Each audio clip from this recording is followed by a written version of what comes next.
ধনুৰাশিৰ জাতকসকল, সফলতাৰ অৰ্থ হৈছে উৎসাহ হেৰুৱাই নেপেলাই বাৰে বাৰে বিফলতাৰ সৈতে যুঁজি থকা। উইনষ্টন চাৰ্চিলৰ এই উক্তিটো এই অনাগত সপ্তাহত ধনুলগ্ন আৰু ধনুৰাশিৰ লোকসকলৰ বাবে কেৱল এটা সুচিন্তা নহয়, বৰঞ্চ এক বাস্তৱত পৰিণত হ'বলৈ গৈ আছে। আমি 2025 চনৰ একেবাৰে অন্তিমটো পৰ্যায়ত থিয় হৈ আছো। 29 ডিচেম্বৰ 2025 চনৰ পৰা 4 জানুৱাৰী 2026 চনলৈ এই সপ্তাহটো কেৱল বছৰৰ শেষ নহয়, বৰঞ্চ এইটো সেই নিৰ্ণায়ক মোৰ যিয়ে সিদ্ধান্ত ল'ব যে 2026 চনত আপুনি এজন বিজয়ীৰ দৰে প্ৰৱেশ কৰিব নে সংগ্ৰাম কৰি। আজি আমি কোনো উলিক কল্পনাৰ বিষয়ে আলোচনা নকৰোঁ। আমি আলোচনা কৰিম সেই দুৰ্লভ মহাজাগতিক পৰিঘটনাৰ বিষয়ে, যিটো আপোনাৰ কুষ্ঠিৰ প্ৰথম ভাৱ বা লগ্নত গঢ়লৈ উঠিছে। জ্যোতিষীয় গণনা অনুসৰি আপোনাৰ ৰাশিত এনে এক শক্তিশালী চতুৰ্গ্ৰহী যোগ সৃষ্টি হৈছে, যিয়ে যোৱা 11 মাহৰ সকলো ক্লান্তি এক মুহূৰ্ততে শেষ কৰি দিব পাৰে। কিন্তু সাৱধান থাকক, ইমান প্ৰচণ্ড শক্তি, ইমান অত্যধিক তেজ বা প্ৰভাৱ যদি সঠিক দিশত পৰিচালিত কৰা নহয়, তেন্তে ই আপোনাৰ বছৰ পুৰণি সম্পৰ্কবোৰক জুইত পুৰি ছাই কৰি দিব পাৰে। আহক এতিয়া বিতংভাৱে আলোচনা কৰোঁ যে গ্ৰহৰ এই যুগে আপোনাৰ কৰ্মক্ষেত্ৰ, ব্যৱসায় আৰু আৰ্থিক অৱস্থাক কোন দিশলৈ লৈ যাব। এই সপ্তাহত আপোনাৰ মন আৰু আপোনাৰ বুদ্ধিমত্তাই হ'ব আপোনাৰ আটাইতকৈ ডাঙৰ অস্ত্ৰ। 29 ডিচেম্বৰত যেতিয়াই বুধ গ্ৰহ আপোনাৰ প্ৰথম ঘৰলৈ বা লগ্নলৈ আহিব, আপোনাৰ সিদ্ধান্ত লোৱাৰ ক্ষমতা বিজুলীৰ দৰে তীব্ৰ হৈ পৰিব। আপোনাৰ প্ৰথম ঘৰত গ্ৰহৰ সমাৱেশ ঘটিছে, যাৰ পোনপটীয়া প্ৰভাৱ আপোনাৰ কামত দেখা যাব। আপুনি নতুন নতুন আইডিয়া বা ধাৰণা লৈ আহিব আৰু সেইবোৰ সম্পূৰ্ণ কৰাৰ শক্তি মংগল গ্ৰহই আপোনাক প্ৰদান কৰিব। যদি আমি সপ্তাহৰ আৰম্ভণিৰ কথা কওঁ, অৰ্থাৎ 29 আৰু 30 ডিচেম্বৰ, সোমবাৰ আৰু মংগলবাৰৰ কথা, তেন্তে চন্দ্ৰমা আপোনাৰ পঞ্চম ভাৱত অৰ্থাৎ মেষ ৰাশিত থাকিব। ইয়াত এটা অতি শুভ গজকেশৰী যোগ সৃষ্টি হৈছে। এইটো ব্যৱসায় আৰু কেৰিয়াৰৰ বাবে এটা সোণালী সময়। যদি আপুনি ক্ৰিয়েটিভ ফিল্ড বা সৃজনীশীল ক্ষেত্ৰত আছে, মিডিয়াত আছে বা কনচালটেন্সি কৰে, তেন্তে এই দুদিনত আপুনি কোনো ডাঙৰ সফলতা বা পৰিচয় লাভ কৰিব পাৰে। যদি আপুনি 2026 চনৰ বাবে কোনো নতুন কামৰ পৰিকল্পনা কৰিছে, কোনো নতুন অংশীদাৰিত্ব বা পাৰ্টনাৰশ্বিপত স্বাক্ষৰ কৰিব বিচাৰে, তেন্তে এই দুটা দিন আটাইতকৈ উত্তম। আপোনাৰ কথাত এক গাম্ভীৰ্যতা আৰু শক্তি থাকিব, কিয়নো ৰাহুৱে তৃতীয় ঘৰত বহি আপোনাক সাহস দি আছে। কিন্তু সপ্তাহৰ মাজভাগত অৰ্থাৎ মিড উইকত সাৱধানতাৰ প্ৰয়োজন আছে। 31 ডিচেম্বৰত চন্দ্ৰমা ষষ্ঠ ভাৱ অৰ্থাৎ বৃষ ৰাশিত প্ৰৱেশ কৰিব। চাৰ্টে স্পষ্টভাৱে সকীয়াই দিছে, সাৱধান থাকক ঋণ আৰু শত্ৰুৰ পৰা। কৰ্মক্ষেত্ৰত কাৰো সৈতে তৰ্ক নকৰিব। এনে হ'ব পাৰে যে বছৰৰ শেষৰ দিনটোত কোনো পুৰণি হিচাপ নিকাচ, কোনো পেণ্ডিং ফাইল বা কোনো সহকৰ্মীয়ে আপোনাক আমনি কৰিব পাৰে। নিজৰ প্ৰতিদ্বন্দ্বীসকলক কেতিয়াও কম বুলি নাভাবিব। আৰ্থিকভাৱে ফাইনেন্সৰ কথা ক'বলৈ গ'লে, যিহেতু শুক্ৰ গ্ৰহ প্ৰথম ঘৰত আছে, টকা আহিব। কিন্তু সেই টকা আপোনাৰ ব্যক্তিত্ব, আপোনাৰ কাপোৰ কানি আৰু আপোনাৰ সাজ-সজ্জাৰ ওপৰত খৰচো হ'ব পাৰে। শনিদেৱ চতুৰ্থ ভাৱত আছে, যিয়ে ৰিয়েল এষ্টেট বা ঘৰৰ সৈতে জড়িত খৰচৰ ফালে ইংগিত দিছে। নতুন বছৰত কোনো ডাঙৰ বিত্তীয় ঝুঁকি ল'ব নালাগে, বিশেষকৈ 31 ডিচেম্বৰত। এতিয়া মই আমাৰ সমাজৰ সেই ভেটি বা স্তম্ভৰ কথা ক'ব বিচাৰোঁ, যিয়ে প্ৰায় সকলোৰে যত্ন লয়, কিন্তু নিজৰ যত্ন ল'বলৈ পাহৰি যায়। মোৰ গৃহিণী বাই-ভনীসকল বা আমাৰ হাউচৱাইফসকল, আপোনালোকৰ বাবে এই সপ্তাহ আৰু 2026 চনৰ আৰম্ভণি বৰ গুৰুত্বপূৰ্ণ। কিয়? কাৰণ শনিদেৱ আপোনাৰ চতুৰ্থ ভাৱত বহি আছে। চতুৰ্থ ঘৰটো হৈছে ঘৰ আৰু সুখৰ। যেতিয়া শনি তাত থাকে, ঘৰৰ কাম কেতিয়াও শেষ নহয় যেন লাগে। আপোনাৰ এনে লাগিব পাৰে যে ঘৰৰ দায়িত্বৰ বোজা বাঢ়ি গৈছে। কেতিয়াবা আপুনি ঘৰত অকলশৰীয়া অনুভৱ কৰিব পাৰে, বা এনে লাগিব পাৰে যে কোনেও আপোনাৰ কষ্টৰ শলাগ লোৱা নাই বা প্ৰশংসা কৰা নাই।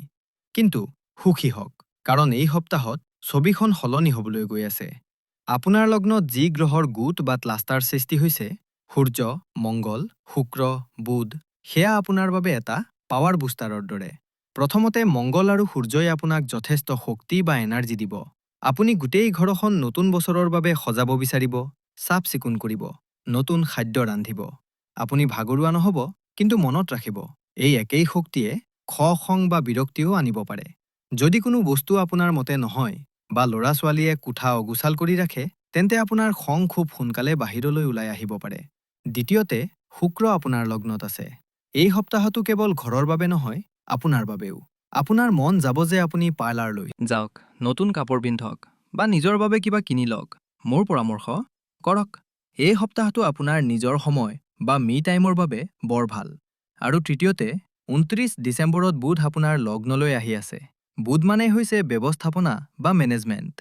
আপুনি ঘৰৰ বাজেট, নিউ ইয়াৰৰ পাৰ্টি প্লানিং আৰু ল'ৰা-ছোৱালীৰ পঢ়া-শুনাক খুব সুন্দৰভাৱে পৰিচালনা কৰিব পাৰিব। গৃহিণীসকলৰ বাবে কেৱল এটা বিশেষ সতৰ্কবাণী। ৩১ ডিচেম্বৰ বুধবাৰে চন্দ্ৰমা ষষ্ঠ ভাৱত থাকিব। এই দিনটো আপোনাৰ বাবে অলপ মানসিক চাপৰ হ'ব পাৰে। আপোনাৰ ঘৰুৱা সহায়ক বা বন কৰা মানুহজন ছুটীত গুচি যাব পাৰে, বা তেওঁলোকৰ সৈতে কোনো তৰ্ক হ'ব পাৰে। ঘৰত কামৰ বোজা বহুত বেছি বাঢ়িব পাৰে, যাৰ ফলত কঁকালৰ বিষ বা ভৰিৰ বিষ হ'ব পাৰে। এই দিনটোত চুপাৰমেন বা সকলো পাৰ্গত হ'বলৈ চেষ্টা নকৰিব। কামবোৰ ভগাই লওক আৰু অলপ জিৰণি লওক। এতিয়া আমি সেই দিশলৈ আহিছোঁ যিটো আমাৰ হৃদয়ৰ আটাইতকৈ ওচৰত, আমাৰ সম্পৰ্ক, প্ৰেম আৰু পৰিয়াল। সঁচা কওঁ বন্ধুসকল, এই ক্ষেত্ৰখন এই সপ্তাহত আটাইতকৈ বেছি স্পৰ্শকাতৰ বা সংবেদনশীল। ইয়াত আপুনি আটাইতকৈ বেছি আৱেগিক বুদ্ধিমত্তা বা ইমোচনেল ইণ্টেলিজেন্স দেখুৱাব লাগিব। চাৰ্টে স্পষ্টভাৱে সতৰ্ক কৰি দিছে। সেই সন্ধিয়া, পাৰ্টিৰ সময়ত বা ঘৰত সংগীৰ সৈতে কাজিয়া হোৱাৰ ৯০% সম্ভাৱনা আছে যদি আপুনি নিজৰ কথা বা বচনত নিয়ন্ত্ৰণ নাৰাখে। হয়তো আপুনি ক'ৰবাত যাব বিচাৰে আৰু সংগীয়ে মানা কৰে। হয়তো খোৱা-বোৱাক লৈ বা কোনো আত্মীয়ক লৈ কথা বিষম হ'ব পাৰে। মোৰ পৰামৰ্শ যে এই নিউ ইয়াৰৰ সন্ধিয়াটো অলপ লৌকি বা শান্তভাৱে পাৰ কৰক। সংগীৰ কথাত হয়ভৰ দিয়ক। শান্তি বজাই ৰখাটোৱেই এই দিনটোৰ আটাইতকৈ ডাঙৰ জয় হ'ব। ঘৰ পৰিয়ালত শনি চতুৰ্থ ঘৰত থকাৰ বাবে পৰিৱেশ অলপ গম্ভীৰ হৈ থাকিব পাৰে। মাতৃৰ স্বাস্থ্যৰ যত্ন লওক। কিন্তু সপ্তাহৰ শেষৰ দিনকেইটাত ২ জানুৱাৰীৰ পৰা ৪ জানুৱাৰীলৈ যেতিয়া চন্দ্ৰমা সপ্তম ঘৰলৈ আহিব, তেতিয়া পৰিস্থিতি উন্নত হ'ব আৰু আপুনি পৰিয়ালৰ সৈতে ভাল সময় কটাব পাৰিব। এতিয়া স্বাস্থ্য আৰু শিক্ষাৰ্থীসকলৰ কথা পাতিব বিচাৰোঁ। স্বাস্থ্যক লৈ গাফিলতি বা অৱহেলা একেবাৰেই নচলিব। কিয়? সেই একেই যুক্তি। লগ্নত অগ্নি বা ফায়াৰ এলিমেণ্ট বহুত বেছি আছে। শৰীৰত উত্তাপ বা হিট বাঢ়িব পাৰে। এচিডিটি, বুকু জ্বালা পোৰা, ৰক্তচাপ আৰু মূৰৰ বিষৰ দৰে সমস্যাই আমনি কৰিব পাৰে। আৰু পুনৰ মই দোহাৰিছোঁ, ৩১ ডিচেম্বৰ চন্দ্ৰমা ষষ্ঠ ঘৰত আছে। এই দিনটোত সুৰাপান বা বহুত বেছি তেলীয়া খাদ্যৰ পৰা বিৰত থাকক। পেটৰ সংক্ৰমণ বা ইনফেকশ্যন হোৱাৰ ভয় আছে। আৰু আটাইতকৈ জৰুৰী, গাড়ী চলোৱা। মংগললৈ আপোনাক স্পীড বা গতি পচন্দ কৰোৱায়। নিউ ইয়াৰৰ জোচত হুঁচ হেৰুৱাই নিদিব। গাড়ী লাহে চলাব। আঘাত পোৱাৰ যোগ সৃষ্টি হৈছে যদি আপুনি সাৱধানতা অৱলম্বন নকৰে। শিক্ষাৰ্থীসকলৰ বাবে এই সপ্তাহটো ব্লকবাষ্টাৰ। মই এনে শব্দ কমেহে ব্যৱহাৰ কৰোঁ, কিন্তু এইটো সঁচা। বুধ, যি শিক্ষাৰ গ্ৰহ, আপোনাৰ প্ৰথম ঘৰলৈ আহি গৈছে। আপোনাৰ স্মৃতিশক্তি প্ৰখৰ হ'ব। কেতু, আপোনাৰ নৱম ঘৰত আছে। যদি আপুনি গৱেষণা কৰি আছে, PhD কৰি আছে বা কোনো প্ৰতিযোগিতামূলক পৰীক্ষাৰ বাবে প্ৰস্তুতি চলাই আছে, তেন্তে এই সময় হৈছে লেজাৰ ফ'কাছ বা তীব্ৰ একাগ্ৰতাৰ। যিবোৰ বিষয় বা ধাৰণা আপোনাক আগতে কঠিন লাগিছিল, সেইবোৰ এই সপ্তাহত মাখনৰ দৰে সহজ হৈ পৰিব। ২৯ আৰু ৩০ ডিচেম্বৰত যদি আপুনি পঢ়াৰ নতুন টাইম টেবুল বা সময়সূচী বনায়, তেন্তে সেয়া গোটেই বছৰটো মানি চলিব পাৰিব।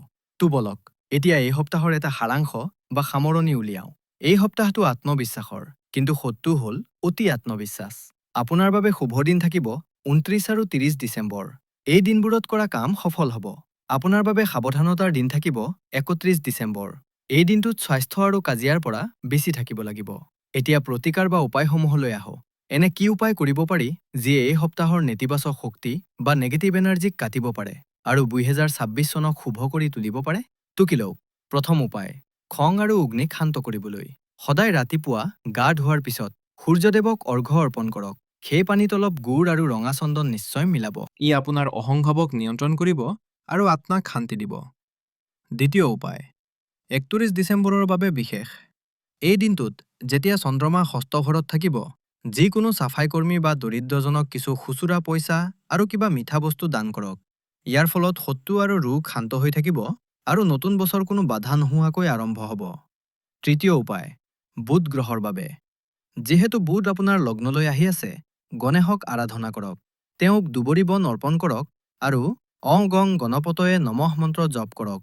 ইয়াৰ ফলত আপোনাৰ ব্যৱসায় আৰু চাকৰিত বিঘিনি নাহে আৰু বুদ্ধি সঠিক দিশত পৰিচালিত হ'ব। বন্ধুসকল, গ্ৰহবোৰে আমাক কেৱল ইংগিত দিয়ে, ৰাস্তা দেখুৱায়। গাড়ীখন আমি নিজেই চলাব লাগে। ২০২৫ চন যেনেকুৱাই নাথাকক, তাত ধন্যবাদ জনাওক কাৰণ ই আপোনাক শিক্ষা দিছে, অভিজ্ঞতা দিছে। আৰু ২০২৬ চনক হাঁহিৰে আদৰণি জনাওক কাৰণ ই নতুন সুযোগ লৈ আহিছে। ঈশ্বৰৰ ওচৰত মোৰ এয়াই প্ৰাৰ্থনা যে অনাগত বছৰটোৱে আপোনাৰ জীৱনলৈ সুখ, সমৃদ্ধি আৰু শান্তি কঢ়িয়াই আনক। নিজৰ শক্তিক সঠিক দিশত লগাওক, খং ৰাগক পিছলৈ এৰি পেলাওক। যদি আপুনি আমাৰ এই গভীৰ বিশ্লেষণ ভাল পাইছে তেন্তে ভিডিঅ'টো লাইক নিশ্চয় কৰিব, নিজৰ বন্ধু-বান্ধৱী আৰু পৰিয়ালৰ সৈতে শ্বেয়াৰ কৰিব আৰু হয়, ছাবস্ক্ৰাইব কৰি বেল আইকনটো দবাবলৈ নাপাহৰিব, যাতে অহা সপ্তাহত আমি পুনৰ লগ পাব পাৰোঁ এক নতুন ভৱিষ্যতবাণীৰ সৈতে। নিজৰ আৰু নিজৰ পৰিয়ালৰ যত্ন ল'ব। অহা সপ্তাহত পুনৰ দেখা হ'ব। নমস্কাৰ। হৰ হৰ মহাদেৱ।